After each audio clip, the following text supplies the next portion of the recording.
ओम श्री परमात्मने नमः। अथ दशमोऽध्यायः। श्री भगवानुवाच भूय एव महाभावो शृणु मे परमं वचः यत्तेऽहं प्रीयमाणाय वक्ष्यामि हितकाम्यया। आज आपण श्रीमद भगवद्गीतेतील 10वा अध्याय विभूती योग याची थोडी माहिती घेणार आहोत। श्लोक संख्या आहे 42। आपण 9व्या अध्यायामध्ये पाहिलं, त्या अध्यायाचं नाव होतं राजविद्या राजगुह्य योग। राजविद्या म्हणजे अध्यात्म विद्या आणि राजगुह्य म्हणजे गुह्यातीत गुह्य म्हणजे अतिगुह्य असं जे ज्ञान आहे ते ज्ञान कोणतं आणि ते कसं प्राप्त करायचं, भगवत भक्ती कशी करायची या संबंधात आपण थोडीशी माहिती घेतली होती। आता या अध्यायापासून श्रीमद भगवद्गीतेचं उत्तरकांड सुरू होत आहे। आता भगवंत यांचा विभूती योग, विभूती म्हणजे काय? विभूती म्हणजे भस्म नव्हे, विभूती म्हणजे अलौकिक शक्ती, विभूती म्हणजे महात्म्य, भव्यता, विभूती म्हणजे ऐश्वर्य, विभूती म्हणजे अलौकिक ज्ञान, अलौकिक शक्ती। तर अशा या विभूतींची माहिती आपल्याला भगवंत या अध्यायामध्ये सांगणार आहे। अर्जुनाला भगवंतांच्या अनेक विभूती जाणून घ्यायच्या होत्या, म्हणून भगवंत म्हणतात की प्रथम मी तुला या सृष्टीची उत्पत्ती कशी झाली हे सांगतो। तर भगवंत म्हणतात की एका अंशाच्या पासून ही उत्पत्ती ब्रह्मांडापर्यंत झालेली आहे। म्हणजे एक अंश मात्र, भगवंताचा अंश, त्याच्यातून ही संपूर्ण ब्रह्मांड निर्माण झालेला आहे।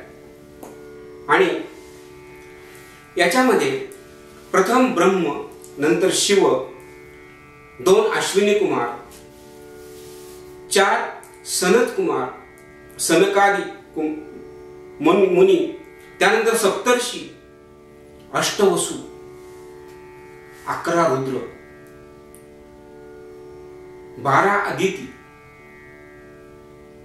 आणि 14 मनु, देवदेवता, मानव, दानव, पशु, पक्षी, वनस्पती, असं संपूर्ण ब्रह्मांड भगवंतांनी उभं केलं।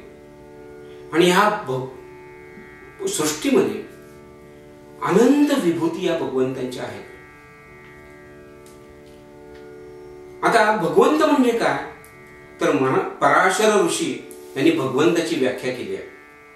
ते म्हणतात की बल, यश, संपत्ती, ज्ञान, सौंदर्य आणि वैराग्य यांनी परिपूर्ण असलेला जो पुरुषोत्तम त्याला भगवंत असं म्हणावं। तर अशा या भगवंतांच्या विभूती अनंत आहेत असं भगवंत म्हणतात।